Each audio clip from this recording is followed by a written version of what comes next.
Trish, glad to Hello. have you. I'm glad to be here. Thank you for having me. Yeah. Well, for anybody that doesn't know, this is my good friend Trish. She has been with me essentially the whole time through medical school. So, Yep. and she just matched into new residency. So, why don't you tell everybody, I guess, where and what specialty you're matching Yeah. in? So I matched in psychiatry in New York City, in the Bronx, and I'm She's gonna be literally seeing a lot of fun stuff. a lot of learning. It's a learning experience. That's the generous way people have been saying it. So Are you here we go. ready for your first day? Yeah, a little bit. I'm kind of like in the midst of orientation right now. We did all that generic onboarding stuff the first week, and now we're doing more department specific stuff. And the first day of real doctor work is next Monday. So here we go. Uh-oh.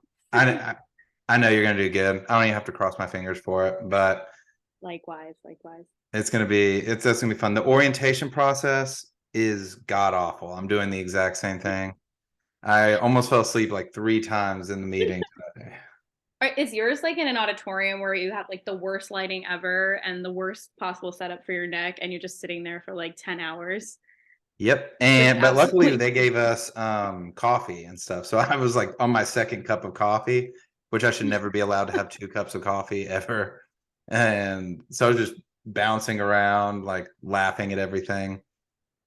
But yeah, it was good. The guy he threw in some Marvel references. He was like, "You're gonna start off as he kept calling the Falcon the Black Falcon or whatever." So that might be a little Mississippi thing, but no, he kept saying like, "Yo, you're gonna start off as just Sam, and then you're gonna work your way up to Captain America." I was like, whoever's never seen any of the Marvel movies is gonna be so lost. You're like, I Um, don't know what it means. but he had all these photos, and it was kind of hilarious. The guy was super nice, but it also was funny that they were just incorporating all the Disney movies into our orientation. They have a lot of good lessons in life. It's inspirational for Yeah, orientation. yeah. I was motivated. That's good. It, And you're it, also going to be in emergency medicine, which is pretty much akin to being a superhero. So I would like to think so, but no, I'm just kidding. No, no, no. I will definitely be seeing a lot of people that think they are superheroes. That's for sure. You that's probably true. will too. Same. Can relate. Oh my gosh. Yeah. So in New York, did you have to move to like a different apartment, or are you? Because I know you were doing rotations up there, but have you like Mhm. officially had to move to where you're going to be this whole time? Yeah, actually, well, I guess a little bit about my journey as a medical student. I did all of my clinical rotations in Elmhurst, at Elmhurst Hospital and Queens Hospital, which is in the borough of Queens. So I did have to move because if anybody knows New York, even if it says 5 miles, it doesn't mean anything. It could be 5 hours of traffic. So I moved to closer to the Bronx on the Westchester County side. So I'm officially in that apartment now, getting ready to start. So. I love the beautiful artwork in the background. Oh yeah, this is actually in terms of like self-care and mental health, which I should be practicing since I'm preaching it. Um, this is my favorite thing. Like it's those paint and sip classes where you can just like Mhm. do whatever and you have an instructor telling you what to do and it's like a fun evening. And I'm trying to build a collection now. Oh, wow. So wait, you painted those? Yeah, Those I are went with my impressive. boyfriend actually. It's like a cute little date night thing also for anybody who is looking for date night ideas. I like absolutely love this concept. And Mm. it's like it's fun because it's a person who's instructing you, but like you're not thinking about it. Like you're just like painting and it's very relaxing. Man, that I need to do one of those. I've done a paint and sip once, but it was not by the end of it, it was not worthy enough to hang up on the I doubt I'm sure you're better than you think they you are. wouldn't even put it on the fridge. They were like, Jesus, man, you gotta do better. I think that's being really good at that though. I can see very artistic. Um, but yeah, since you had mentioned your medical journey, I knew you at in St. George's in Grenada. So we first met in Grenada, but give us a rundown of kind of what led you to Grenada to begin with and what led you to become a fancy pants doctor. Well, okay. So, like you said, we met in term one, but before I started medical school, I'm a Jersey girl, born and bred. I went to Rutgers and everything, and I didn't get into medical school the first time I applied. So I did my master's. I tried to like amp up and beef up my CV and resume by doing a master's in like biomedical stuff that was more concentrated in pharmacology. And then I took the plunge for St. George's because I didn't get off the wait list. I mean, full candor here, like for a lot of us, it's our helping hand to success. It doesn't necessarily mean it was our primary choice, but it's what gave us our dreams. So I took the plunge, took the plane to Grenada, and had a little bit of a lengthy stay in my medical school career because COVID threw us around a little bit. And then we had a few board exams to take, and then here we are, March Hmm. 2020. Yeah, Yeah. I mean, as obviously a lot of people that are coming from that IMG route, Mhm. it might not have been like maybe your first bet, but honestly, the people that I met down at St. George's, I wouldn't change it for the world because it definitely Absolutely. switched my whole mindset and everything and made me way more prepared for what I am doing now. Absolutely. I do notice that too. And I don't know if you share this experience after going to our school and like doing rotations and stuff. Like they really did they really did prepare us. Like I know they were telling us that the whole time, but then I got to the hospital and I was like, "Oh, okay, I know things. This is kind of Mhm. cool." And Yeah, it really helped to be honest. So, it worked out. yeah, the communication could have been a little better Yeah. between the students and the heads up of the program or the FSU. But besides that, no, I have no complaints. I love the island, and so that whole experience was amazing. In I actually I realized, and now that I've gone through this whole application process with medical school or like the residency application process, that I was just a really bad at doing my like applications. I was god awful at like going from college and even like I think from high school to college, that application I must have just been like, take me if you want me, who cares? And I literally wrote the scores down, didn't put anything else. And then even when I went to medical school, like I don't think I put anything now. I don't think I fluffed it up near as much as like when I was doing for this residency application, I was putting all kinds of stuff. I mean, I started a podcast just to sound a little bit more official in uh Anything for the the end game, interviews. Anything for the end game. Yeah. Oh, I was doing all kinds of things, signing up for these organizations so I could put them on the list. And Yeah. I just realized I was like, oh my God, like when I looked at the two different applications, I was like, I could have done, I guess, a little, like, no wonder. Uh, But it all worked out, right? Like I think it worked out for the best that I was that bad. it is a daunting application though. Like there's so many sections and there's so many little things about it that like you have to find out on your own.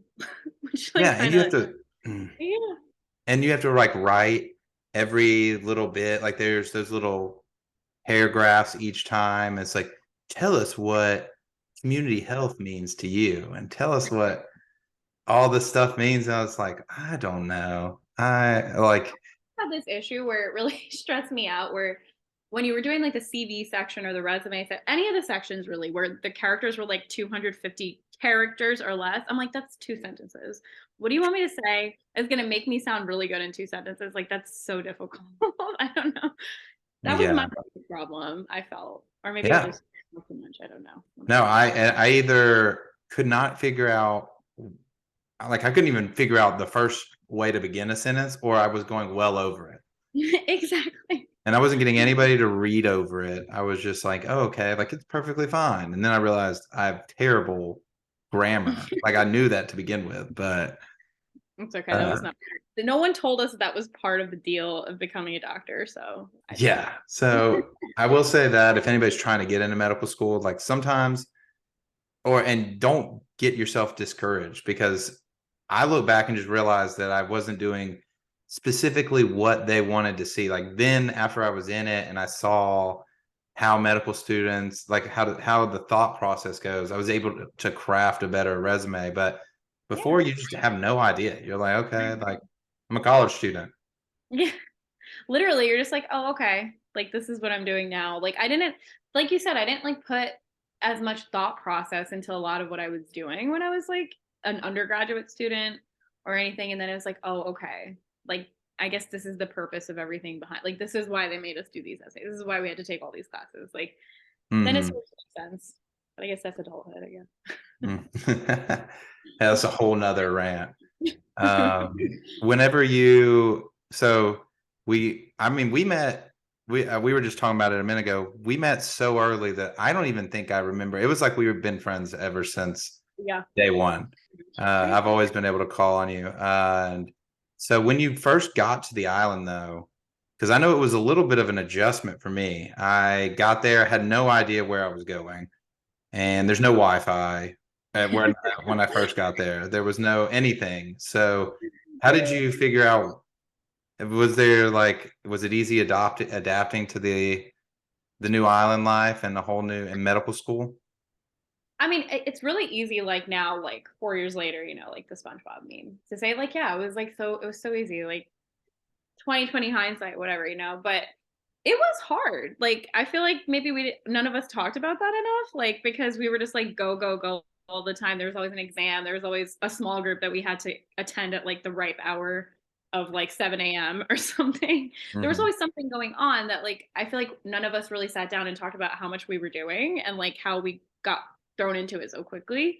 So for me, in that beginning period of time, I would say it was a little bit difficult. I think I relied on like talking to my family a lot and the people I was meeting, like people like yourself and other friends that we had at school, because we were each other's support system. Like, we literally lived on an island and it was just us.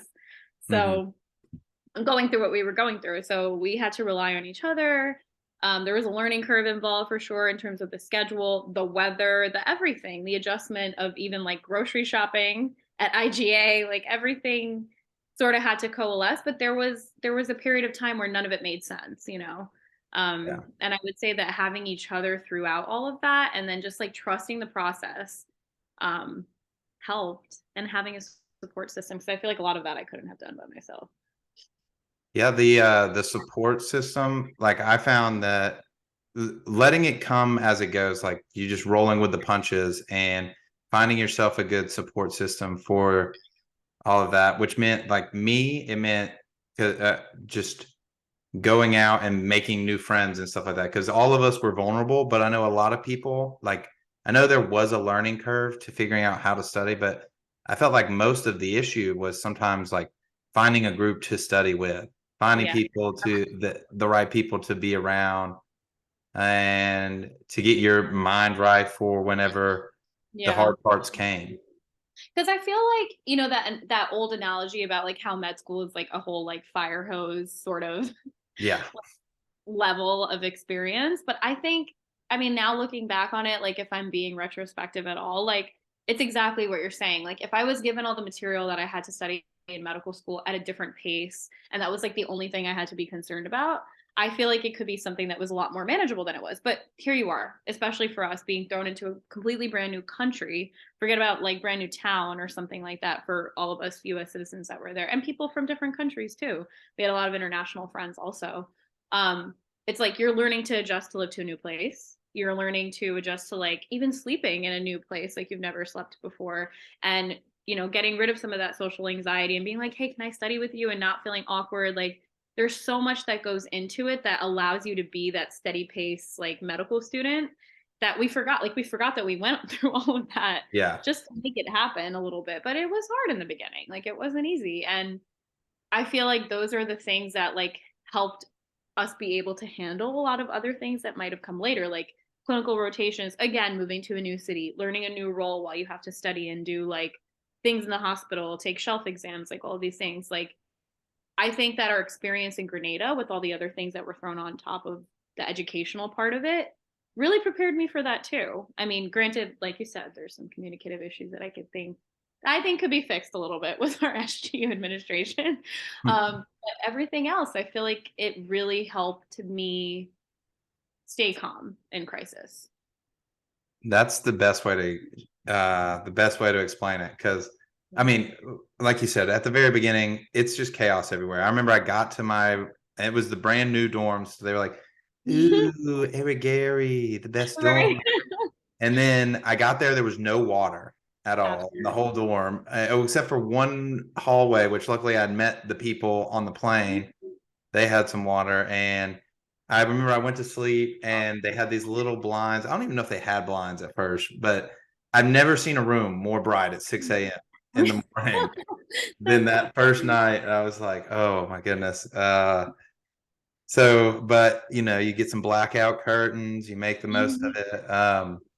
Yeah, That because is my room like looked to where the sun was like when it rose in the morning, it went oh, in the straight into my morning. window. I So had I mean, another view. I had the I had the view of like campus or whatever.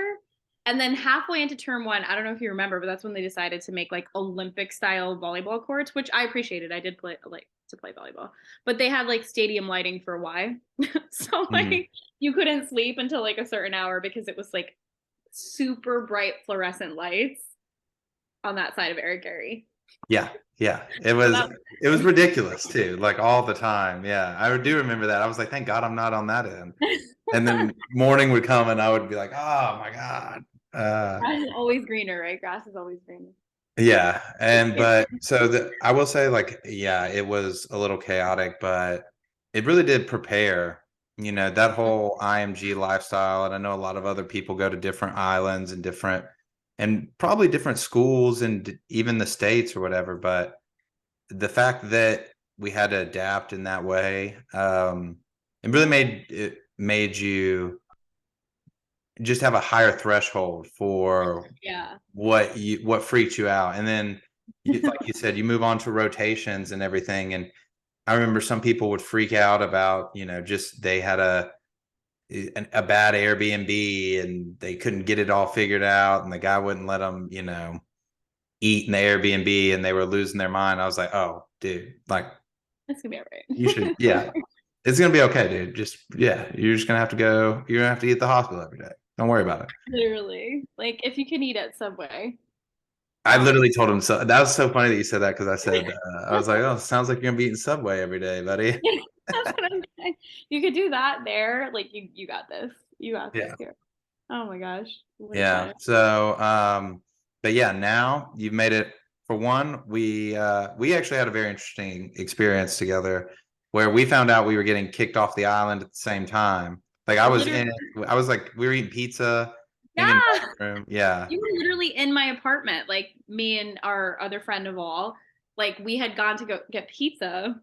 That new place. There was like some new place that had like better pizza yeah. or whatever. We tried it. We never I get to try it probably enough. again. It was the first day that I ever had that pizza, which is so funny. And do you remember we got like three different emails? First, it was like, oh, like class is no longer mandatory, and everybody was like overjoyed. Yeah, it was that. You would like hear it anywhere on campus, like the 80% rule, it's gone. That's crazy. Then it was like, JK, you guys need to leave, and you need to leave like tomorrow. Yeah. So, oh my And then there god. was widespread panic, you could tell. Yeah. Um, and yeah, I remember, because I'm always terrible at checking my emails and everything. And I remember, I always say that I'm just like glad I have good friends or whatever, because I was at y'all's place, and then I think it was Naval, or uh, maybe it was you. I don't remember, but somebody gets it, and then they're like freaking out. They're like, "Oh no," because it was right after Trump had given that speech or whatever about how he's closing the borders, and then Oh they yeah. started like there was just a mass amount of emails by the time I checked it, Yeah. There and were like at least 10 or something. We also didn't think it was like real life yeah, I until was like, like, oh, "Please, there's okay. no way." I was like, "It looks like we're going out tonight." I was like, I can't believe we like packed up our whole lives in like 48 hours though. Like that's sort of insane. Yeah, I left like so many things. I still RIP to my NutriBullet. I'm Oh, really that's upset about that. sad. Had to leave That it. is It couldn't fit in the suitcase. I was like, oh, well, at any given moment, we were only allowed like two suitcases to our name to even get to Grenada. So it's like, what were you? And by the time we got sent home, we were like fairly into our medical school career. So I had like accumulated a lot of stuff by the time we were sent home, or yeah, told to like pack up and everything. And I did ended up leaving a lot of stuff behind. I didn't know what yeah. else to do. I donated it. I didn't know what else I to left do. it. I remember I had dried out all these seashells that I was going to send back, like these big conch shells that we had found around the house. What an idiot. Yeah, those are all still probably sitting wherever I left them. They're probably like in the house as a decoration. That's like Yeah. pretty. I mean, yeah, there probably are. I was like, oh yeah, everybody will love these. They never made it off the island. That would have been like a suitcase by itself, and then none of your stuff would have come home. So, Yeah, I was like, not gonna happen. But yeah, so we made it. We made it off. We had to do the whole online medical school thing, and then how do you think? I am curious to know because it was a little weird for me, like doing the online stuff. It wasn't bad, but I felt like it actually. I felt like I studied better and would have been better prepared for like step one if I hadn't had to go through all the moving, all oh that, and then now there's a weird schedule imbalance, and then all of a sudden now you have to take like step one. yeah, no, I agree with that. Honestly, I feel like, we were just saying like you got through like this difficult transition period of like being on the island when we were in term one, but we were so used to our schedules. Like humans are creatures of habit. We are like, and at this point we were in term five right, like we were about to be done with the basic sciences curriculum, and then it's like everything changes. They changed the interface, they changed the style of teaching. Like it was like, oh my god, I don't know how I'm going to do this. And like you said, it's like gearing up for step one. So it's like all this cumulative information, like up until like where we were, but since like the first day of med school, that's like a lot of material as well. It's not like a small module or something. So I found it really difficult. It even delayed my process a little bit because that whole transition period and the test anxiety behind standardized exam, which is something that I've always struggled with, like pushed me to have a second attempt in my step one. Um, Mm-hmm. process or journey. And, looking back on it, I know I guess because as medical students, we're taught to be resilient. Like as physicians now, we're taught to be resilient. Like we do so much and we don't like reflect enough, I feel like, about what we went through. Like especially like we literally just talked about the fact that like the world ended and we got sent home in 48 hours, and then we just started studying like the day after that. You know what I mean? Like so Yeah. we didn't have processing time, and I think going back, I didn't give myself enough credit for going through all of those things and like processing my test anxiety to sit for the exam. And then I was like, oh, wait, like I went through all of this. Like that acknowledgement alone made me feel like I was easing like years of tension off of my like Mhm. body and mind and everything. So it really helped. And then sitting down again at this point, now I'm getting used to like Zoom life and Zoom university. So I'm used to studying at home, used to being at my parents' house, whereas I was like at mod for most of my medical career at this point. Um, and that second time around when I took the exam and it was successful, I realized that all the things that we went through in the first part of 2020 that influenced it, and like it taught me a lot about myself. So I guess like yeah, it was like a shitty transition for sure, but looking back on it, I learned so much about myself in that time period. Like I knew what made me like learn things better. I knew what things made me more anxious about taking an exam, and it made me face those things in ways that I probably wouldn't have faced if I wasn't given like a failed attempt the first time or something, right? So Mhm. that second attempt, like it forces you to like learn things about yourself, and it also forces you to realize that you are a human being, which is something that we don't get taught very often in our line of work. Like you are a person, you're a human being. It's okay to like make a mistake sometimes. It's okay to like not be 110% at any given moment. And it's okay to think something like an 8-hour exam that's quote unquote determining your future is scary. Like it's okay to admit that it's a scary test. It's okay to admit that you can get through it and it's not the only thing that's going on your application. That was a long-winded response to what you were saying, but my point of even saying that is because I know there's so many people who struggle with test anxiety, struggle with standardized exams because they're not the same as other tests you take in school. They're also ridiculously long. There's someone's entire workday is as long as the exam. So Yes, it is. yeah, And those. Oh, carry on. What were you gonna say? no, I so I definitely have like test anxiety, especially when it comes to long tests. Like I am one of those few people, not really a few, but the proud, and where I cannot sit still. And when there is tests like that, like an 8 hour standardized test is essentially set up to be the exact opposite of the way that I usually think or will do things in general. And so I get this weird, like I know that I won't be performing as well as I should be, and then I get all revved up one way or another. And it sometimes even then I'll just like overthink things because I know that I'm not very good with tests.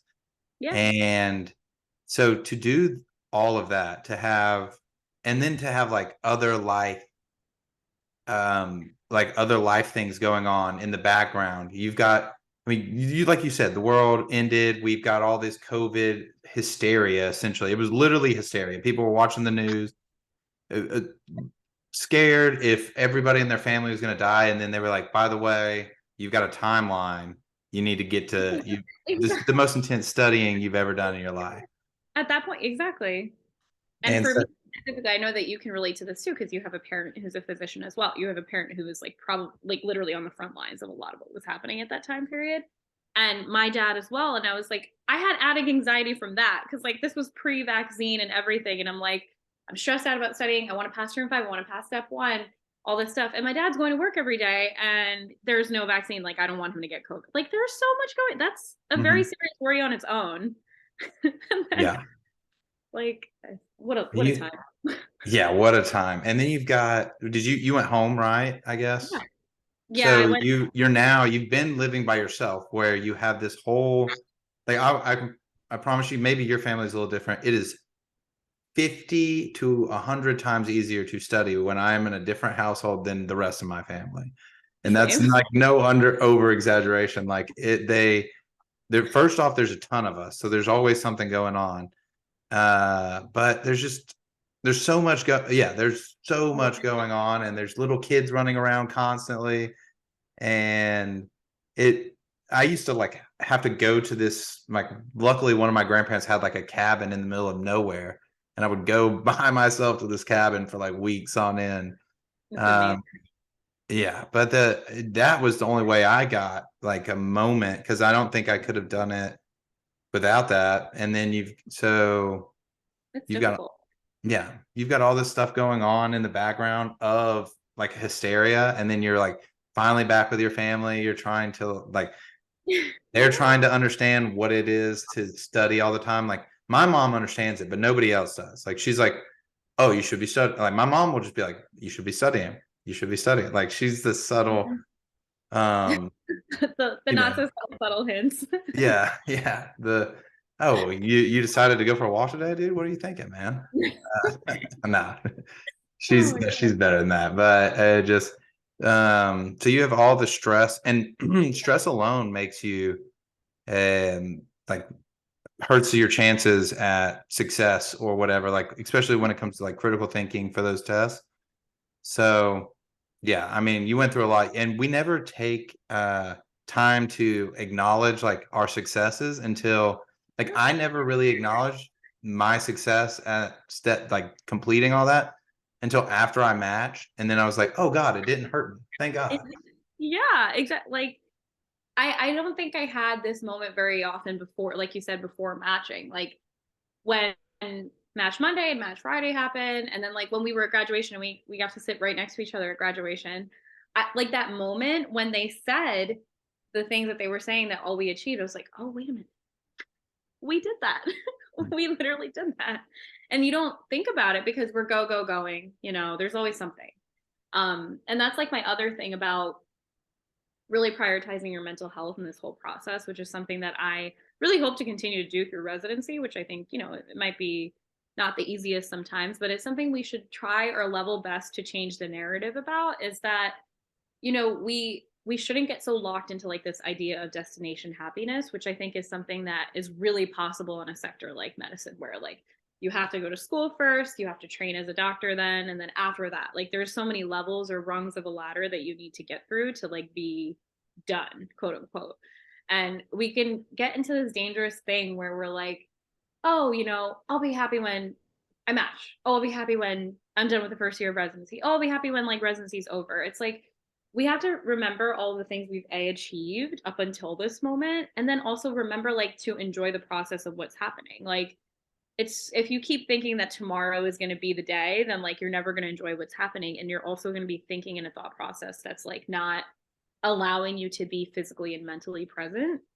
Mm-hmm. I feel like we should, that's like part of like acknowledging like it's okay to acknowledge the fact that you passed a shelf exam. Like that's a feat in itself, you know? Like it doesn't have to be the big grand things. It doesn't have to be like the final ending of everything to be only celebrated on those days. And I think I made that realization after I matched, ironically enough. So now I want to make sure that other people understand that they've achieved a lot by already being wherever they are in the process. So No, that's beautiful, because that I literally had that same experience where I didn't, and I think maybe now that step one is pass or fail, it's a little bit yeah. it can be a little smoother, because it's, for one thing, like they used to say, like the reason, my understanding of why they made step one pass or fail was because they kept telling people to not, like, to stop considering step one as such an important score. Like they kept telling programs, Yeah. and that did absolutely nothing. And it still was the number one reason that that programs matched for, or people matched for step one. And Yeah. so that puts a lot of pressure on you, not only like essentially from day one, because that's Yeah. all of your first medical school stuff is step one. And then all of the clinical rotations and everything, that's step two. And so you're just in this whirlwind of like, oh my God, every score counts, Yeah. and so And I think it gives you a little bit more freedom to just be like, okay, I just have to pass one, only yeah. one score No, I think it counts. makes a big difference. Like you said, even though not only so now all the I my fear in that is that a lot of that, I don't know, pressure is going to get shifted to step two. And I really hope that that's not the case. And I think what happened with me with my repeat attempt and everything is just a testament of the fact that there's so many programs out there. And there's also so many attributes on your own like CV or ERAS application that speak to who you are that has absolutely nothing to do with step one. Like the sheer reality of it, based on what you were saying, even if you tell people to not look at the 3-digit score, they're going to look at it. So they had to Yeah. get rid of it for step one. But there were filters created for those reasons, right? Like, even Match a Resident has that tool where they're like, oh, step one, first time pass or preferred or whatever. These filters exist because they're using numeric statistics to rule people out, right? So it's also even scarier to think, oh, I'm not going to make it past that filter, which is like another dangerous path to put yourself on. But there are so many programs out there for everybody, I feel, and I feel like all it really takes is for someone to see your application and just like resonate with it, which is far more possible than people think it is, in my personal opinion. And I'm not just saying that because, Match Day was successful for both you and I, but I think that's how human beings behave, right? Like there's something that catches someone's attention in an application. And it might not have absolutely anything to do with the numeric values or numeric scores that are on that person's application. It might be something that they wrote in the personal statement. It might be like an experience they had on their CV or like experiences section or whatever. It might be something that they said about their family or whatever, and that's all it takes for someone to open your folder, quite literally, in a conference room and be like, let's talk about this person. And we forget that the people that are looking at us are also human beings. Mm-hmm. So there are a lot of doctors out there that might be of that old school of thought where like they have to have the top 99 percentile everything. But for every doctor that's like that, I'd like to believe that there's another one that's like, wait, hold on. Let's just make sure that they're not all numbers. Mm-hmm. So I think that there's also a general shift, especially when, people from our generation start to be in the hospital, start to maybe be more administrative or leadership or have leadership roles in the hospital too. Some of those thought processes might get shifted out with the new ones. And I'm holding on to that. And I hope that everybody has more, like less of a pressurized experience to become physicians because of that. So I think so. I think that there was a lot of like, this is just how you do things all up until really just recently. And then people have started to realize that you can get more out of like the applicants instead of, and maybe it's because you have these online ones where they can talk to more now or whatever, but it definitely feels like there is kind of a shift to where they're looking more at the whole person. Yeah. I'm sure they did it before, but there was a lot more. Like you weren't allowed to be. You had to be very serious, according to like older people that have gone through everything, and your That's true. scores meant a lot and everything now. And I found that like some of the smaller things that I put in my application were like, I'm sure you had to bring up, like they brought up like why you had to do step one over again. Like I'm sure you had to explain yourself. Yeah, for sure. But I also had to, like, when you write like your hobbies or like your interests, I put like some goofy things. So this is actually from St. George's, like, right. I never had cooked really this before, but whenever I got there, one of my first weeks, me, Jesus, Kunal, we made salsa and we brought it to these like this little party or whatever. We made, and I, for the first time in my life, I watched, and we've got a Hispanic and an Indian guy making, so I got to see like all the, like how to do it and how to spice it up and stuff like that. And so then I just made it over and over and over again until I got really, really good at making it. And then um like I was just known that I would make salsa for anything. And then I just loved it because you get cheap tomatoes. You get a ton of tomatoes for like, you could get a whole bag of tomatoes for 20 EC, which is like the equivalent of $7. That's nothing. Yeah, nothing. It was nothing. So I would just buy a ton of tomatoes, and I don't eat tomatoes unless it's in salsa. So I almost always made it. And so when I did my application, I put, and I had just done, I went to Colombia right before, it was like this time last year, and I had done a salsa class, and we had gone to salsa nights or whatever in Grenada. Mhm. So, but I'm not good at that at all. But so I put like salsa connoisseur, mainly the dish, but also the dance or something like that. There he is. Oh my god. And I was just, I was speaking to an honest, like an honest attribute or whatever, that I'm the guy that just makes salsa for everything because I just love salsa. And I had so many people bring that up though. Like they were like, I want to know what this means. And I hope to God you have good salsa. And I was like, I Mm. think I can hang. Um, and so it's like that kind of stuff. I care more. I see a number and I'm like, okay, like the guy's smart enough to pass. And then I care about all the other stuff, like what is going to be interesting about that person, Absolutely. and how they're going to fit in the residency. And, like just saying you're a team player is one thing, but like if you've got all these, I don't know, like I found like, I think everybody just is working out, which I'm sure that's essentially what I would have said. But then I would realize that everybody was going to say that. Yeah, most likely. So you just No, but gotta I pick feel your like that's quirkiness. yeah, you have to keep like you have to keep yourself, which is like we have this idea that we have to be like this like very like prim proper version of ourselves on ERAS. But I like all the things that I put in my hobby section was probably the most thing I got like quoted from like in an interview.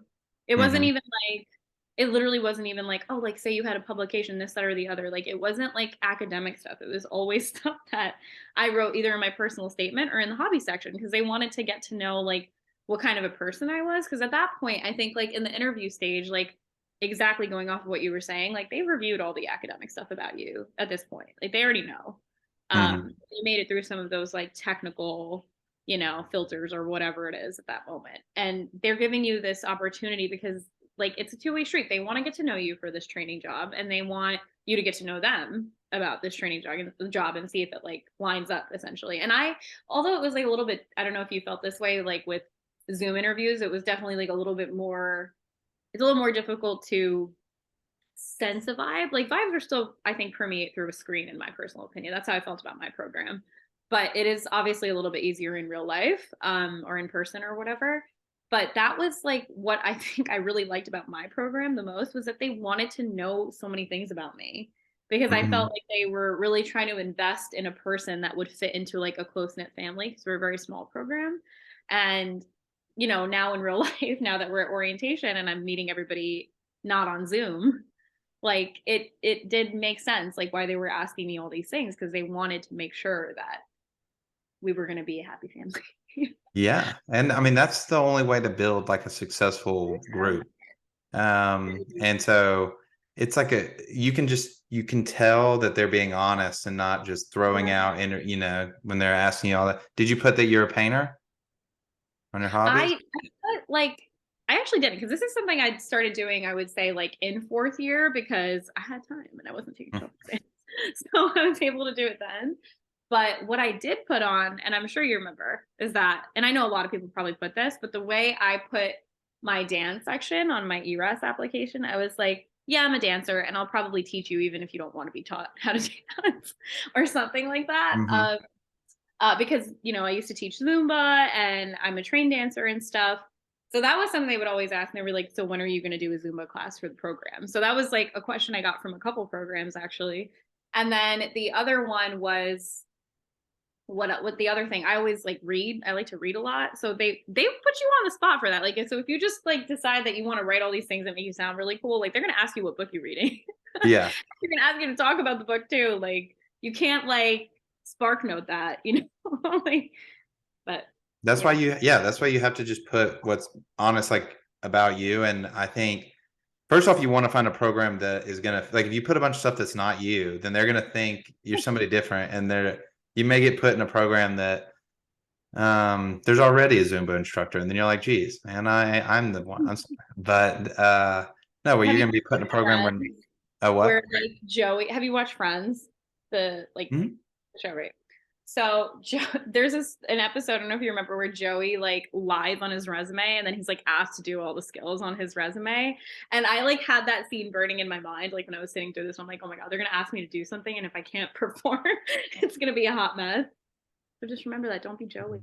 Doesn't he say he can That's speak advice. Italian or something like that? Isn't that one? Or maybe that's a different. Yeah.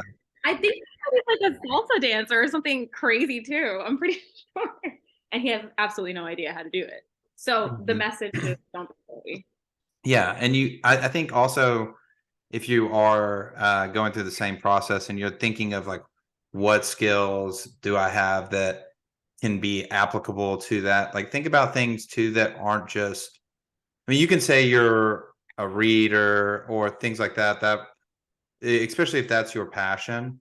Yeah. But also I think you did a great one by saying I'm a dancer and I'll teach you even if you don't, like something that includes like the group, so that they also, or like if you're saying I'm a painter and you can have the paintings in the background, like something that they can ask you about.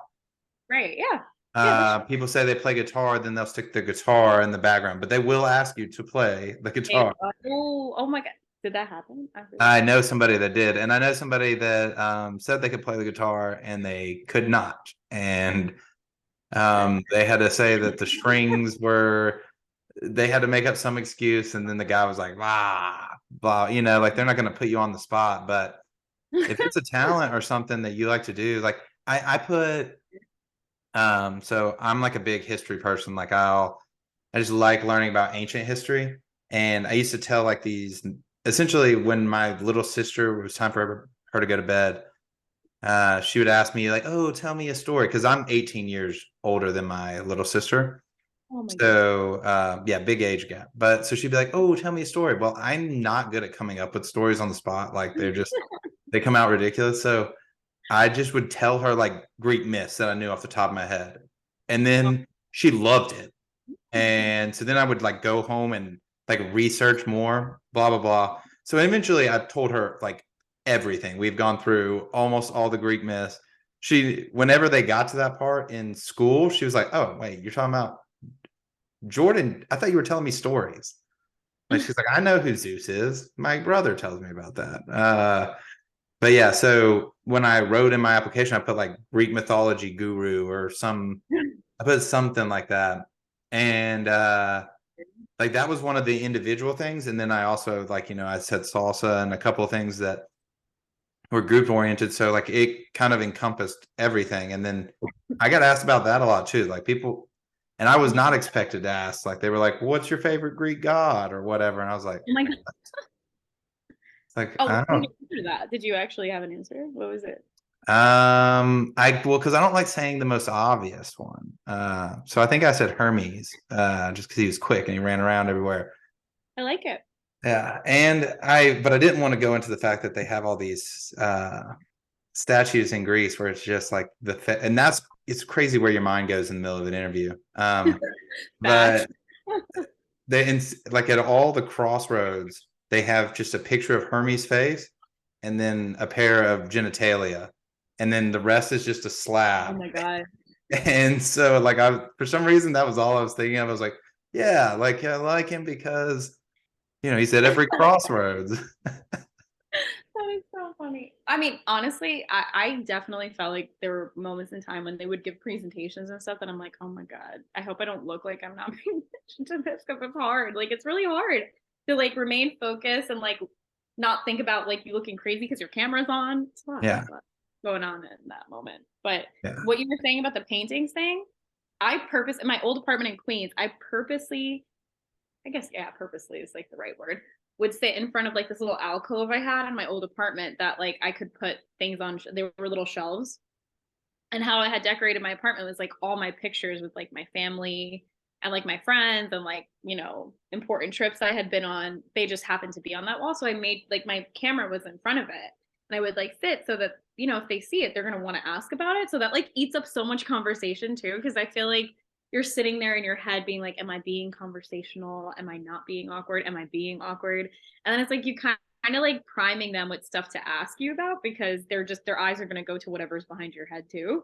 Mm-hmm. So that helped me in my first couple interviews because it helped me like ease my like mind's tension and also like got me I guess more practice in speaking about myself because they were all things pertaining to me in the background.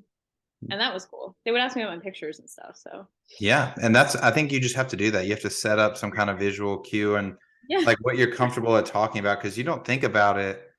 And it's so funny. I always Mary Beth always talks about it because it's really funny. Is like right around interview time. Anytime you ask a medical student anything, they just go into this ridiculously long, drawn out. They're like, why do I like pasta? Well, pasta to me has always been a very influential thing. My grandmother made it, now I make it. And it's the process of making. And she's like, what? I was just asking what you want, like, What you want for and then like you what? realize that you have to do that in the interview, but you're not prepped for it in your first couple. No. I felt like I honestly don't I'm trying to think. Do you know what time period the program you matched in was like what part of interview season did you have that? It was like it was more in the beginning, but it was like number 8 or something. I'm glad I got a couple under my belt Yeah. beforehand. It was not my first where I matched was not my first interview.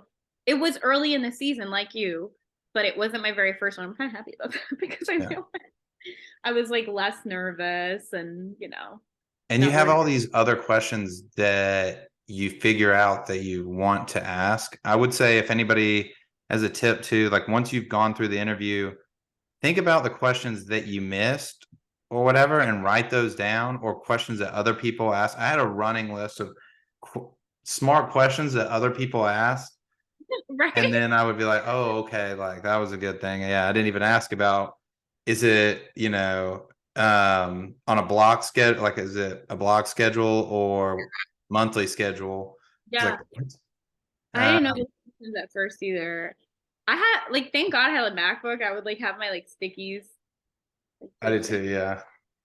You know what? I really feel like after a while though, that was like just like for my own like comfort because I don't I was too nervous to be like looking all around my screen in the beginning too, that I probably wasn't like looking at my notes in the background anyway. But I would write in like those meet the resident hours, meet and greet or whatever. Hmm. And like any information I had on the program, I would write down there Yeah. so I could just like pop in there. Something good with Zoom, right? Because I mean, what do you do? Like you can't do that in real life. Yeah, you can, which I'm sure they have one too pulled up on you. So it's probably easier in person.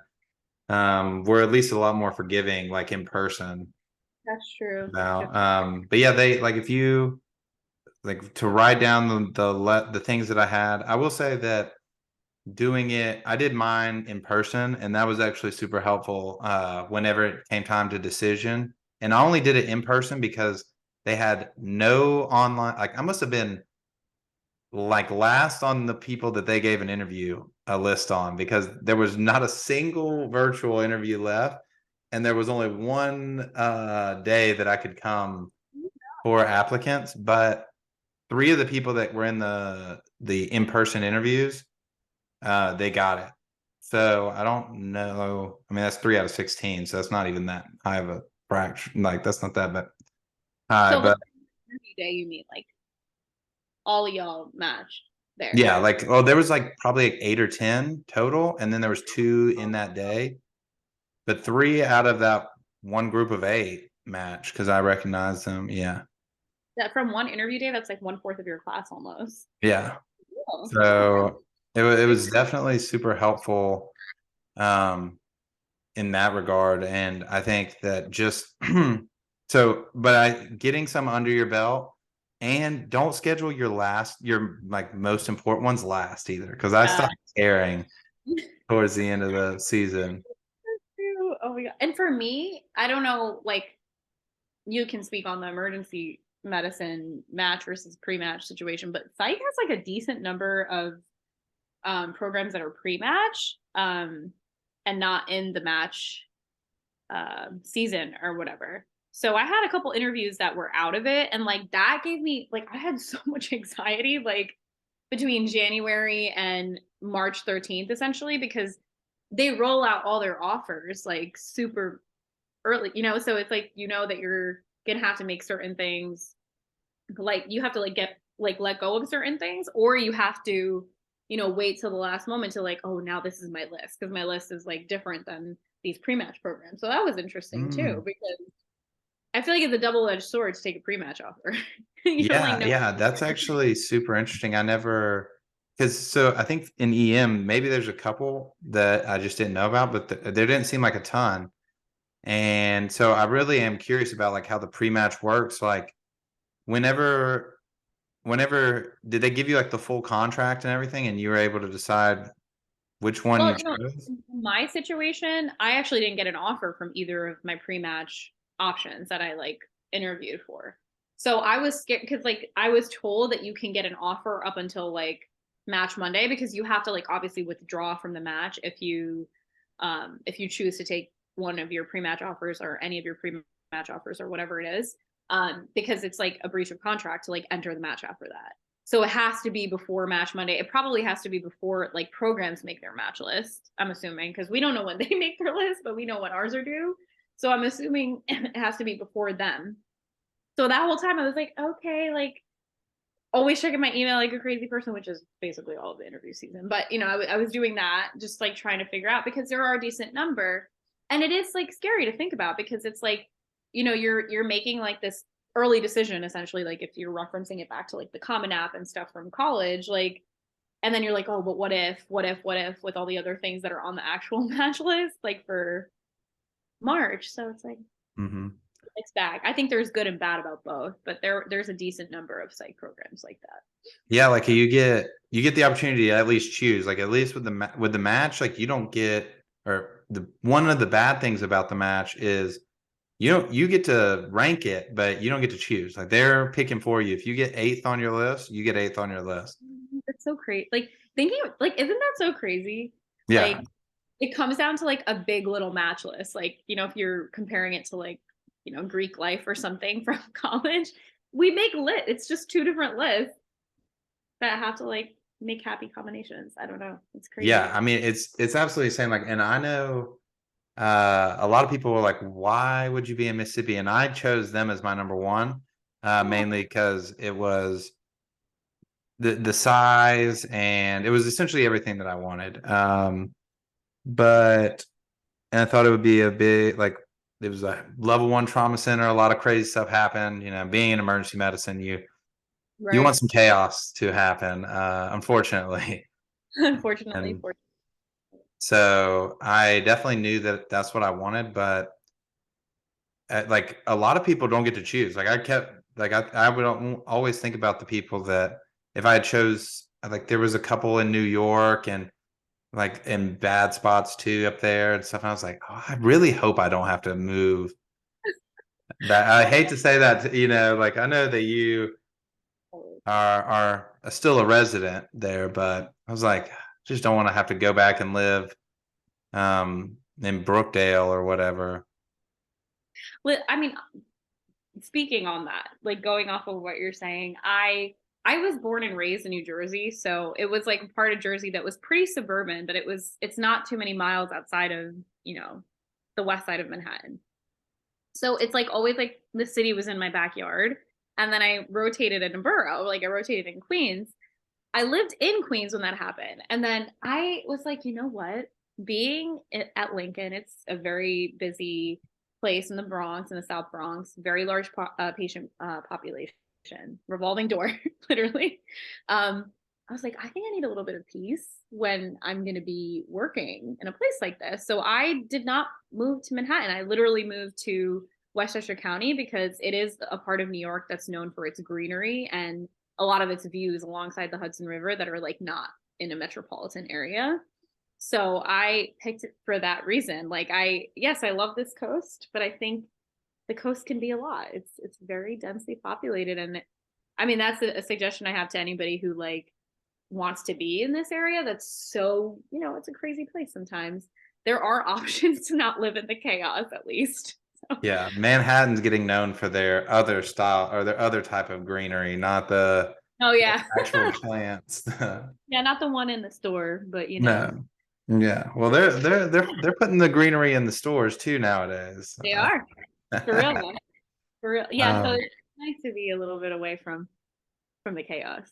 Do yeah, you live and really close to your hospital, or like do you have some space between you and so work? we live pretty close. It's only like 6 minutes away. And that's like a drive, but there's a lot of, I mean, in Mississippi, or like because we're in Jackson, so there's like multiple different like small towns within the Jackson bubble, and then I think it's mainly like flatlands and farmlands. I really don't know. This is like week number one for me. But yeah, I live pretty close to the hospital, which is kind of one of the things I wanted just in case anything happened. And I've done the whole thing where I lived in Jersey City, but I would transit to Brooklyn every day. And so I was like, okay, which I don't mind riding the train because then I can do like, I'm gonna do my UWorld questions on the train. Yeah, yeah, honestly. But just the whole just transiting and all that, we found a good spot here. So yeah, luckily there's like we got a 3 bedroom with a backyard and everything for the same price that I paid for the New Jersey studio apartment. Oh my God. Wow, that's amazing. These Huh? prices out here are insane. So Yeah, so I mean, I promise you, it is. New York is expensive too. Like everything here is yeah. two to three times less expensive. And Cool. And like it's when you high go quality. out to when you go out in New York, anybody that's listening, if you are in New York now, the price of a cocktail is double anywhere else in the world. That is factual. That is Yeah, very it is like even in Italy and Greece, we'd go places and like the food would be expensive, but the drinks would be cheap. And then you go to New York and it's the exact opposite. You're like, what is going that, on? that sounds right. I don't know what that means about New York City, but I don't know. it's quite a lot. The cost of living is, and it is tough in a time like residency where like, it's not, the ideal salary that you're probably going to get when you're done with all your training and stuff like that. So they do tell you that they account for the cost of living, but the cost of living is like a little wild. So I'm like, really? Do you, are you? But it's okay. Yeah, I think y'all make, well, I don't know specifically for your program, but for the emergency ones, that they would make more, like maybe like 9 grand more, but the price of living and the price of Yeah. housing and the price of everything else included is Yeah. you're not coming out on top of all that. Because you're bleed like it's just going straight to rent or whatever, whatever you're Mhm. paying. But But I'm sure you picked a good spot and everything. Are you did you have to do any like training and everything before, or are they just throwing you in the fire? no, Yeah, there's been some training. I started last Monday, on June 20th, for, more of the all residents generic stuff, like, any of those CPR, BLS, ACLS things that, apply to all residents. And then just like generic housekeeping things for all of us, like for us to know, like the union, that we're a part of, things about insurance and payment and stuff. And then this week it has sort of broken off into all like departmental specific things. So spending more time on the site floors, and yeah, the next Monday is day one. So I would say it's like 10 days of orientation stuff, and then you start working. Yeah, How well, about that's pretty good then. Yeah, well, at least where they can show you how to get things, like you? where things are, how the EMR and everything works. I mean, because I know some programs, they're just kind of, now most programs do some sort of orientation thing, but some of them they get like tossed right into it. Like there's not a full, and I get like a month where we're like warming up for the ER. That's So amazing. That's really good. And I'm happy that you have that, because you are going to be in a very fast paced residency with a lot of trauma, most yeah. likely. So Yeah, it's best. but it's like you do a bunch of skills, essentially skills training and stuff like that. So that when day one comes, they call you the super rotator because you're going to be the one just doing all the procedures and everything that pop up. Oh my It's gosh. like, Wow. oh, That's really, fun. I'm glad you have a few days of it though, instead of being thrown into the fire. That's intense. I Yeah, can you don't imagine. want to be you don't want your first day to be an emergency day. 'Cause you're like, what? What? They're like, you gonna let this person die right now? You're like, yeah. Yeah. Oh my God. Can you imagine like our last experiences sometimes be like a sim lab and you're like, oh, it's real people now. Hmm. But When also, like, did you use or is there something? Okay, first question would be, what rotation are you starting with? Are you going straight to like the psych ward or psych yeah. ward? So in our program, for anybody who's listening and is interested in psychiatry, I'm at Lincoln Hospital, and it has a few various rotations that you can do. We have a psychiatric emergency room, we have inpatient psychiatry floors, we do some stuff with neurology. And instead of being on the inpatient floor for internal medicine, which is what a lot of psychiatry programs do for intern year, we are in the outpatient clinic. So there's like some weeks of night float and other things like that. But I'm starting an inpatient, which, is pretty similar. I got very lucky that I was already in a New York City Health Hospital for my medical school rotation. So it does help to know like the lay of the land and maybe like the way the workday goes. So the inpatient is inpatient psychiatry, where people are either there for a short-term stay or a long-term stay. And yeah, it's not the most intense thing because they're not coming right out of the psychiatric emergency room. They've been stabilized for at least a few days before they come upstairs to the hospital setting. So I think in terms of being like a brand new doctor, I'm a little happy that I'm not starting in something like emergency, because that can be a little bit daunting. So yeah, I think it should go well, hopefully. No, you're gonna do. Yeah, I have literally no doubt that you're gonna do fine. I remember the my first couple because I did psych at Newbridge, which is, to anybody that doesn't know, or I don't know, did you do rotations there? Oh no, you did yourself. I'm from Jersey, so I know where exactly you're talking about. Mhm. It's essentially a facility that is just psych facility, Hmm. and it was I'd seen like emergency psych facilities and I had seen it all separate, but I'd never seen one that was like this huge area. And I mean, it can be a lot, especially if you've got people coming from the psych emergency side into the inpatient and people that have Yeah. been there a while. And so, I mean, it's definitely chaotic, but I will say that, like, I think with you being an inpatient and everything, you're going to get to see like how the attendings, like, you're going to get to see the flow really easily. Yeah, and I think that's really helpful, because I feel like it's not something that's super light, but it's also not like, in psychiatry, of course, like when someone is in, and same with like the main emergency room as well. Like when someone's coming in, they're not coming in with like a very small mundane issue. Like they're probably at their worst when they're coming through the Mhm. emergency. So having any sort of medical stabilization or psychiatric stabilization is like, it's helpful. And then you don't have to be like the first line. Like, Yeah.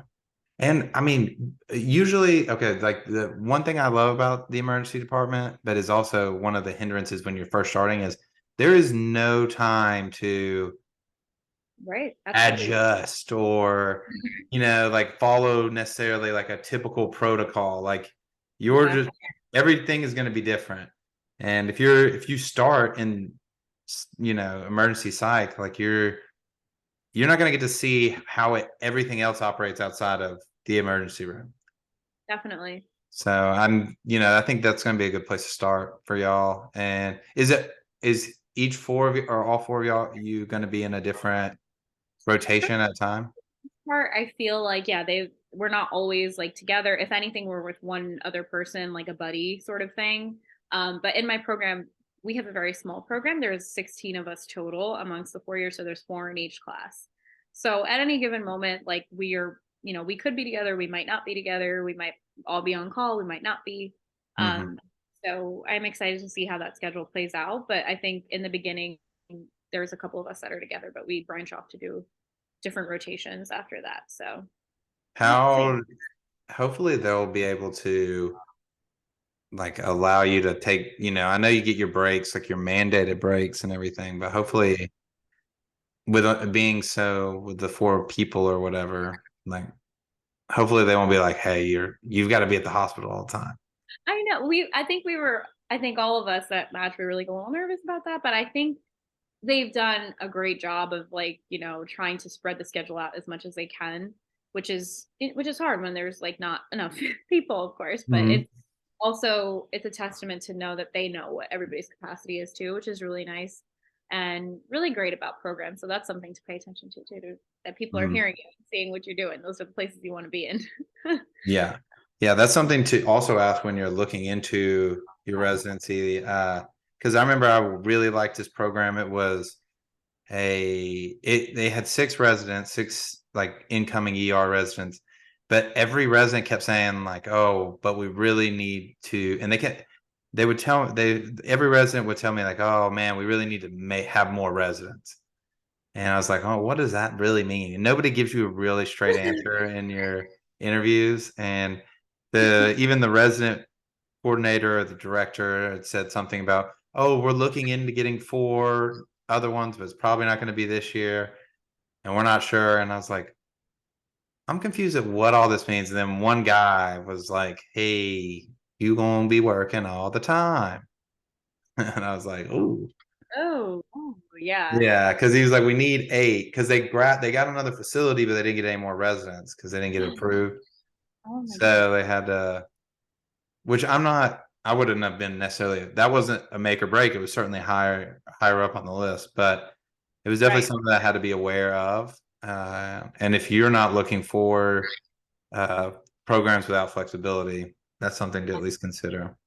And I mean, if we're going back to even like paying attention to these sorts of things, like I had an interview where I never got a straight answer either. And I mean, again, I started to learn like what the right questions are to ask in interviews and stuff. And I wanted to know about call schedule and I wanted to know about, whether or not they're approachable about time off. Like, those sorts of things are important to know because it is a job at the end of the day, Yeah. right? Um, so I think, people started to ask those questions and every single time somebody asked about the call schedule, they're like, it depends. Like it's hard to tell you. Like sometimes you could be on call one time or you could have up to like 7 24-hour shifts in a month. And I'm like, that's a very large range of a very long shift. So I don't know. Yeah. We're gonna have to dial back, circle back to that because we don't know. Yeah. And that makes a difference because I feel like I mean I know both of our specialties are very different, of course. But to not know where you stand on 24-hour shifts and like not have a set number for that type of shift specifically is that's scary because you need to recover from those things. Like you can't just be working 24-hour shifts like multiple times a week or many times a month. Hmm. And is this program gonna work with me to make sure that I don't just burn out? And that's a big thing to pay attention to as well. I mean, like, I know that you and I will probably learn even more about that, like, as we begin our journey into residency and stuff. But the way there's so much burnout culture encircling residency and so many things that are like messing with people's mental health when it comes to that, that it's like, it's not something that I feel like maybe there was a lot of previous thought of like, it's okay, like you're just gonna get through it, like just go wherever you're gonna do it. And yeah, a lot of that is true, especially for a USIMG, non-US IMG. Like you can't bite the hand that feeds you necessarily, but it's really important to pay attention to these things because you have to be here to get through it. You have to be a Mhm. person along the way. Otherwise, it's going to be a very difficult journey. And there's nothing wrong with requiring those things for yourself, which I think is another thing that medical students or, aspiring physicians like feel like, no, like I can't, ask for too much or this, that, or the other, but you're a human and you're allowed to ask for time to sleep, I think. Yeah, and it's literally, to bring it full circle, it's like what we were talking about with the test. Like when you're stressed out and you have everything else going on, Yeah. your performance is going to suffer in a way, even if you don't realize it, but you're not going to be at your full potential. I mean, I was just doing my employee benefits, and if some COVID or whatever, which I don't know if they're going to make us start paying back the student loans now. Now that we're finally getting paid, they're going to. I know. Like the timing of that is so is I was like, difficult for us. Like I knew it was going to happen. But yeah, like if something terrible happens, you get a reprieve from almost every other kind of thing, absolutely. except for your medical school career, because they're going to be like, hey, buddy, I don't care who died in your family. If you take time off, Gotta you, go it's going to hard. come back to haunt you. Yeah. So yeah, I think trying to find that best program and really like what you want to do to begin with, you gotta find people that are gonna work with you and try to help you out in the best way. How did you decide on psychiatry? Like what drove you to that? I have a long relationship with psychiatry, I feel like, because I feel like it was a specialty that I it was like, how we were saying, like, oh, I don't remember when I met you, because like I feel like I've always known you since day one. Like I feel a very similar relationship to psychiatry in the sense that it was always like something around my life that I was like gravitated towards. And then when it was time to make a decision, I was like, oh duh, like this is what I'm gonna do. Hmm. I studied psych grad student when I was at Rutgers. I studied psychology and public health. And then when I did graduate school, all of my research was in neuroscience and psychiatry. And it was crazy because it wasn't like, oh, I'm going to be a psychiatrist. This is why I want to do those things. It was just like more like an organic interest that like always fell into my lap. So it's like there must be a reason why like we're coming back to each other so often. Hmm. Um, and to even go off of that, tying it into our previous conversation, to really think about what you want to pick in terms of specialty. When I was making my decision, I was like, what is the thing? Like, what rotation was I on where, like, even if I was the most tired I've ever been, I still wanted to get up and go to the hospital every single day? Like, on your worst possible day, if you still want to go to that rotation, you'd be like, I can't wait to get there and, like, do this, or I can't wait to, like, see this resident or, like, see my other colleague that's another med student and do this. Or you can still simply just get out of bed and go, which is, like, a very big feat in itself. Like, that's for you. You know what I mean? I never felt that way about certain other specialties, but I felt so passionate about psychiatry. Like I was like, I love going to this rotation. And I also felt similarly in pediatrics. So I did dual apply to pediatrics and psychiatry because I felt that same feeling of wanting to be there in both rotations throughout the entire rotation. So Oh, well, that's that makes me feel so good, like to hear. For one, like I could tell your excitement in your voice when you talk about it, and I definitely agree to what you're saying. Like if you whatever like really like picks you up. Like I remember, and I'd been around emergency medicine, but I didn't think that I was going to do it because my mom does it. So I was like, oh no, I'm not going to do maybe the same thing. It's kind of like holding it back at arm's length, and uh it's like an old love. Even if you try to hold it off, it still happens. But I remember I would be an IM, my IM rotations, which I absolutely hated. I cannot think.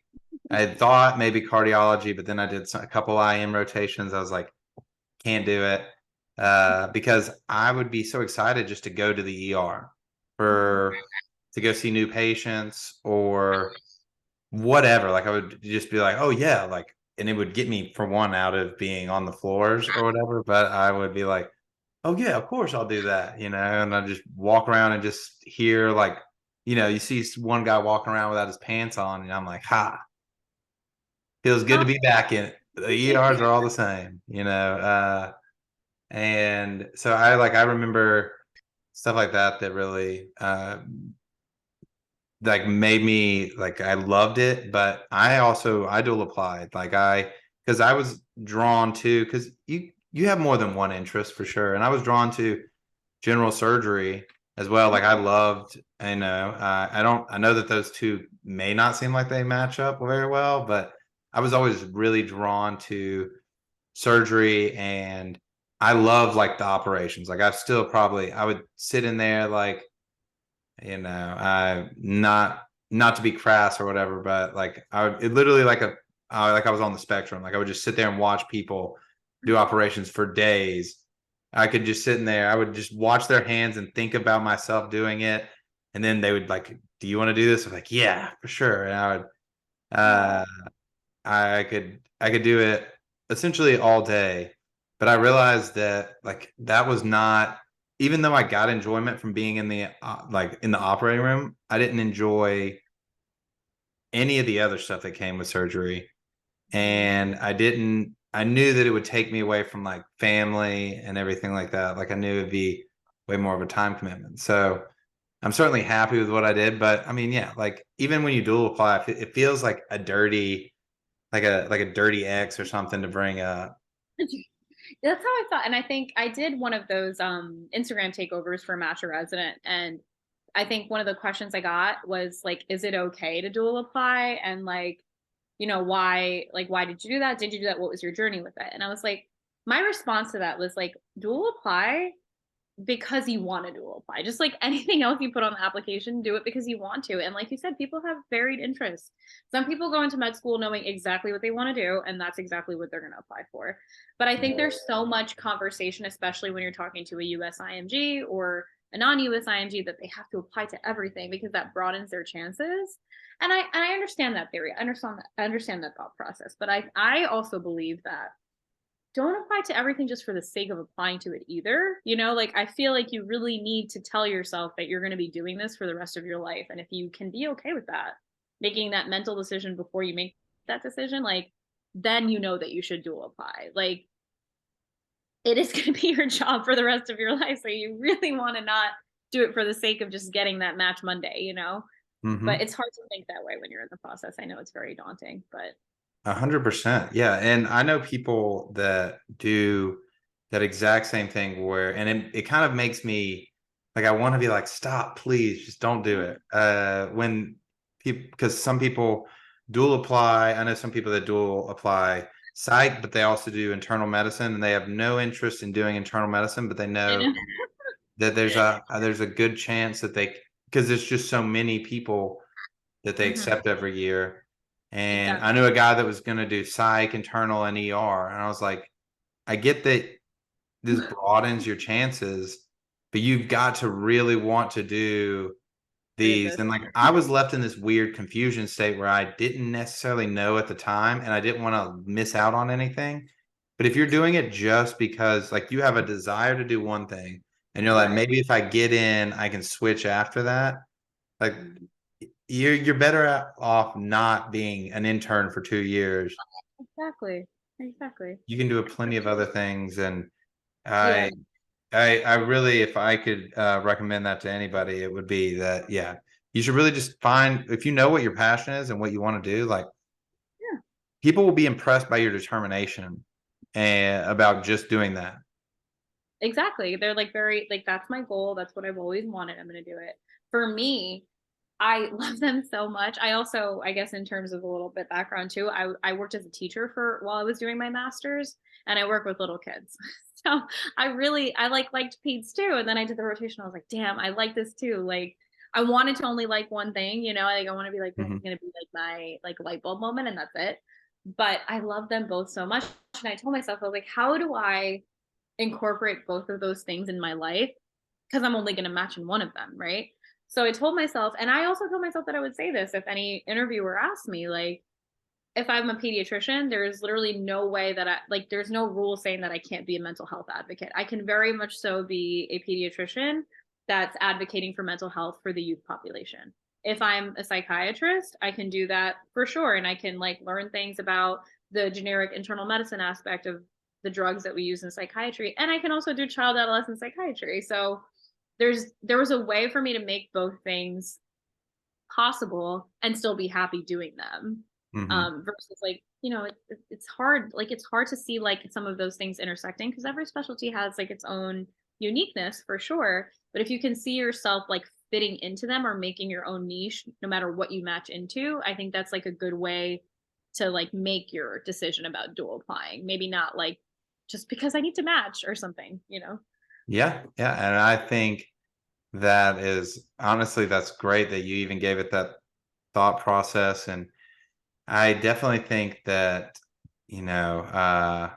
I'm laughing because I'm thinking about my like you are a godsend because when I did my ped psych, I mean when I did my psych rotation, I thought, and things were a little troubled like when I was growing up, like when I was a kid, right? So I was like, oh, ped psych, like I'm gonna go in there, I'm gonna help these kids, like I wanna get in there and like be comforting and make a difference. And then I was like, it was just so much. I was like, oh my God. I was like, I can't do it. I had to go. I was like, I need a beer after my like last, I did it for a week. I was like, can't do this. Can't. And I was so excited for it. And it's just because you have to deal with such like hardships. And then they're kids. So they don't have the control that an adult does. Mhm. And I agree. And I think the way things are going too, like there's so much. I remember like when we were kids, like the only social media network that my parents allowed me to have anyways was Facebook, right? But like there are so many things there that like and it just breaks my heart honestly. And what is one of my desires to push for child adolescent psychiatry, I'll keep my mind open for any of the other specialties in psych, of course, but it's like there's so much out there and I just want to like hold them all because there's like TikTok, there's all these different various like forums to put themselves on and be vulnerable in. And it just scares me that there's like, where does it end? mhm. And with the way suicide is going and the way, it's really affecting people who are under 21 years old, it's like, I want there to be more of a community for their support because I feel like a lot of things that happen to us that we think about and we reflect on and we even have trauma from happen when we're under 21 years old and it helps you form your like defense mechanisms. It puts up your walls for when you're an adult and a lot of psychiatry is breaking those things. So I feel if there's enough of us to pursue child adolescent psychiatry, like you're not in this like tertiary or like quaternary method of prevention at this point. Like you're at the primary, secondary methods of prevention, which is like great. You're avoiding suicide. You're avoiding so many other things that are so much harder to unlearn when you're an adult that I really hope there's a strong enough community of psychiatrists that want to do this. It is tough. I agree with everything you're saying. It's a lot. It's a lot to be on the receiving end of when you're hearing about it, but it's just so needed. It really is. Yeah. Oh, it's probably the most needed because once, it's great to hear your thoughts on it because I think the same thing like when they're much older, it's very hard to break a habit. And I even later in my life, it took me, like you have to like be comfortable with yourself and you have to have these realizations. You have to really think back on things and then you're like, oh, okay, like I guess I am acting out because of this reason or whatever. But you never think about that when it's happening. Like it's like an argument with your significant other, whatever. At the time, you're like, oh, is everybody out to get me? What is this? And then you look back and you're like, oh, I was the wrong one the whole time. Like, oh Uh, man, is but this it never about happens during. It takes like five. Yeah, you got to separate yourself, and then you're like, oh, well, I'm an idiot. Uh, no, but it's and worse, it's like that sounds bad to say, but I feel like, it's so much more work to have to relive something that happened so long ago because you haven't been able to internalize it.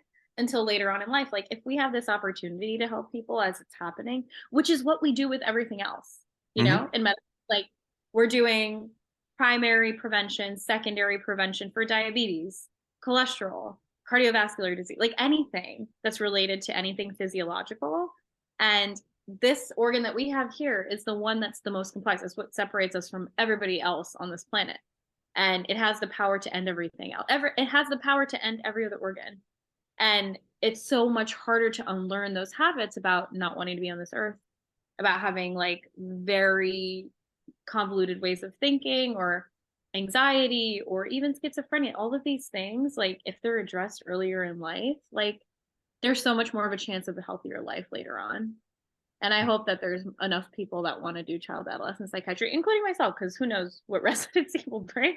But Yeah. we And I'm need to not see saying it. that you have to commit to it. But yeah, I definitely agree with what you're saying. And it is a very desired role in the community Yeah, at once, because yeah, that primary prevention is what we're doing for literally everything else. absolutely. And I think that with social media and everything, it's like a dual-edged sword, because for one, you completely dissociate in a way. Like if something bad's happened to you, or it's like my meeting today. I got super bored. I almost instantly click Instagram, like just to see for 1 second. And then I'm like, what am I doing? You're an idiot. But if something else is terrible is going on, and you see it a lot, like people will start to live their lives online, and they'll kind of step away from the present, and then, or what's going on, like actually to them, and because you can be somebody different online. But Yeah, also, you're not internalizing that at all. You're not trying to figure it out. You're not processing it. You're just pushing it off. But I yeah, guess for some people, it allows them that space. They can, like, they yeah, probably need a little space. But I do think, like, what you're saying, like, where you can internalize and get to the bottom of it early, yeah. it's probably for the best. So, it's like it's a double-edged sword. The social media, it's great for things like this. Like you have a podcast, you have this like forum to like share ideas about things and like maybe get conversations started. It's a place for us to all share news and like keep up with what's happening in the world. That's like something that we would have never been able to do, like to help other people in places that we're not like physically in. So it's like a really good tool for that. And it's also a fun tool, like to like share fun things like with your friends and family on the internet. But it's like I agreed, it's like a double-edged sword. And it like gives you this potential to have like such a dissonance between what's happening in the real world and what's happening on your phone. Like, Mhm. and there's people that like it's like this mentality I feel like that didn't exist before. And I mean, I'm a culprit of it. Like, I'm not immune to this at all whatsoever when I'm saying this. Yeah, that's But how it's I realize it. Yeah. yeah, I'm realizing it because I like do it. Like I'm not like this like, you know, awesome person that's like so like pure and above it. But like we all post what we're doing on like our stories and stuff like that. So like we've created like this reality online that might be very similar to the one in real life. And for some people it might not be. And it's like Hmm. escapism in some ways. So And it's real easy when you're supposed to be studying or doing something else oh to yeah. like, Or yeah, at whoop, the very and core of I'm it, like gone. talking for hours. Yeah, not here anymore. Um, but yeah, so I I think it's definitely a dual-edged sword. But is there a fellowship that you're thinking? I mean, I know we talked a little bit about childhood, but are you just kind of letting it go, take you wherever it goes? I'm going into it like because I'm very curious and interested in child adolescent psychiatry, but I want to keep my mind open because I feel like you said earlier in the conversation, Lincoln is a place where I'm going to see everything. So it's like who knows like what I'm going to see or be exposed to that could maybe want me to kickstart a career out of that too. Hmm. Um, but we'll see. There's like a few options in psych now. There's addiction psychiatry, forensics. Like for anybody interested in psych, there's numerous fellowships out there. Child adolescent. You can even do just specifically emergency medicine psych stuff. So there's a lot of ways to run with your career, thankfully. So The world is your oyster, girl. yeah, and yours too. And yours. Yeah, so hopefully I'll be able to pick something where I'll be able to bill double every time something happens. No, I'm just kidding. I mean, listen, this Biden unfree situation. No, I'm just kidding. Yeah. Yeah, Like, why I need another freeze. Somebody come out with the next not? virus. No, Oh just my kidding. God, not because like we're both gonna be on the front line of that then. So Yeah, let's not. yeah. Okay, but I backtrack. I backtrack. I'm not promoted. Um, but yeah, so I just have one last question because I know we had talked a little bit about you using Match a Resident and everything. Did you use any other like tools or anything for the match process and like figuring out how you were gonna apply to which programs or what you could do? I used Metro Resident. I used since I dual applied, I used it for pediatrics and psychiatry to help me make my list of programs because that is, oh my gosh, if I tried to apply to all of both of them, that would have been a lot of programs and a lot of money actually. So Mhm. and it was helpful. Honestly, it was really helpful. Now that I'm looking at it retrospectively based on like the interviews I received for both pediatrics and psychiatry, a lot of them were on the list that Match Resident gave me or, produced for me based on all of my information. So I'm very thankful for that. That was helpful. Then in terms of the interview process, I did, try to, in terms of resources, I would go online and try to find some, common questions that were asked that year and try to flesh out some of my own template answers of them before interview season started. And I practice in real life with a friend because I feel Mhm. like, you can type out all these things, but you're not going to be staring at that paragraph that you typed out during the interview. So it was helpful to like actually talk to somebody and do an interview and have them ask me questions real time. And I really recommend that. I really recommend practicing with like somebody you know. Um, Yeah. It for one to go back to, yeah, it's super expensive. So use all the resources you can to narrow it down. But the most helpful tool that I had was I did a fake interview with PJ, oh, and we honestly we did one, and then we did another. No, I don't even know if we got to do our first one. Maybe we just did the one and we like recorded it and we made it a podcast. But essentially,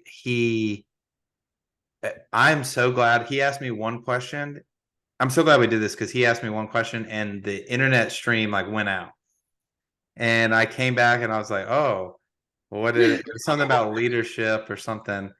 And he goes, oh, you really had to cancel the call because of that? And I was so, for one, I was glad because I barely edited that one and I had a terrible answer for that. I was being very honest with with ourselves and but I came to find out that like a lot of the questions that I was thinking of for myself didn't pop up, but they popped up in his. And then a lot of questions he thought of for me popped up on for me somehow. interesting. And so I don't know if they just watched that episode and they were like, I'm just going to hit him with the questions he sucked at the first time. But by the time it came around, like, because the first time a question's asked for you, you kind of can't figure out how to specifically say it. And it may lead to you going, or not elaborating very well. Yeah. And it takes like the second or third time for you to really get like that rhythm of Yeah. knowing how to answer specifically the question and do it well. And so to practice with a friend it was so helpful. It was beyond, and like let you come up with questions, let them come up with questions, come up with quirky ones, come up with serious ones, and just see how it goes because that was, yeah, I agree with you. If that was helpful for you, it was certainly helpful for me. It was really helpful with the like there are some generic questions that people are going to ask you like I think this is a dreaded question for everybody. They'll like tell me about yourself one, which is like it sounds like such an easy thing to ask somebody, but the receiving end is like, "Oh my god, what do I say?" Like I don't Yeah. know what to.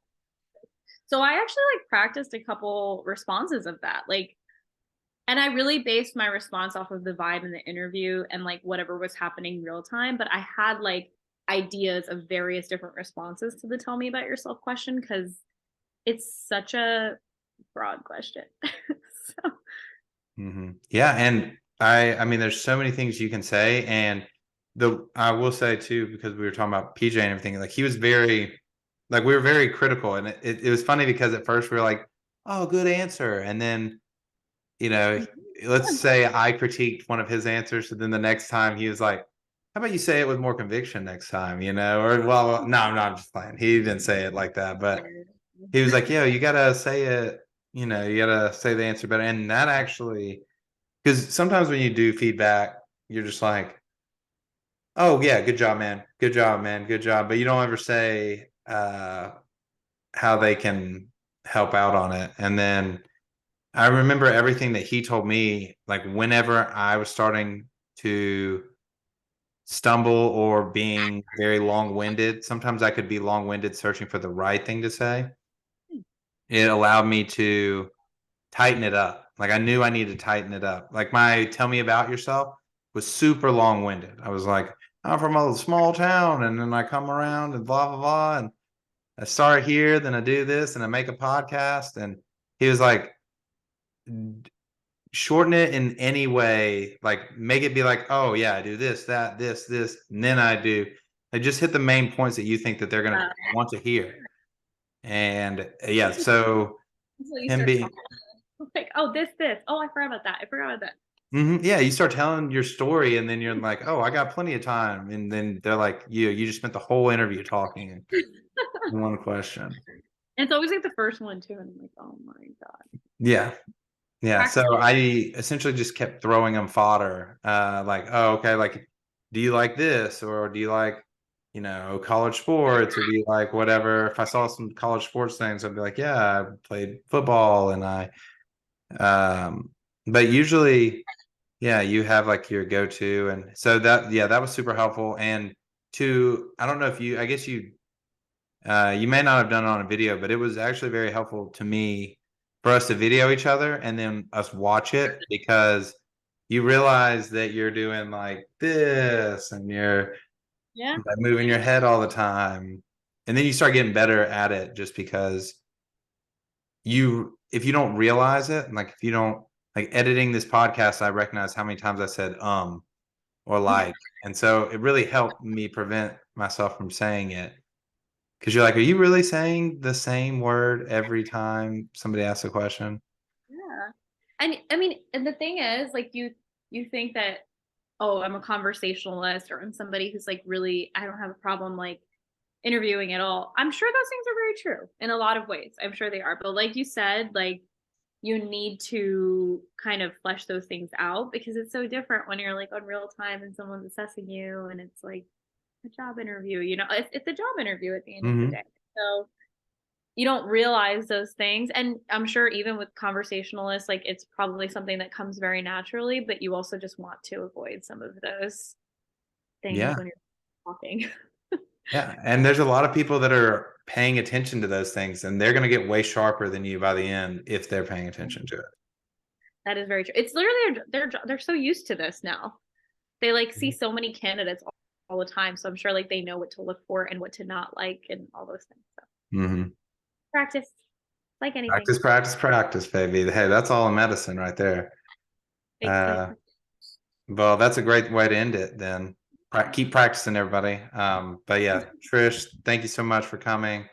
If anybody wants to reach out to her, I'm not going to give all of your information, but you can you can email us at offwhitecoatpodcast@gmail.com, or we're on all the social media. So Off White Coat Podcast, reach out to us. I'll vet them for you in case there's Appreciate anything. But no, we really appreciate you coming through and sharing your wisdom. It was just good to catch up with you again. Yeah, of course. I love this. I'm so glad that, through graduation and now we've had a few conversations before residency kicks off. So Yeah, we'll have thank to not make it so much time in between the I next know. time. Definitely not. Definitely not. But Well, thank you for having me. This is so of fun. course. Thank you, everybody, for listening. We'll see you.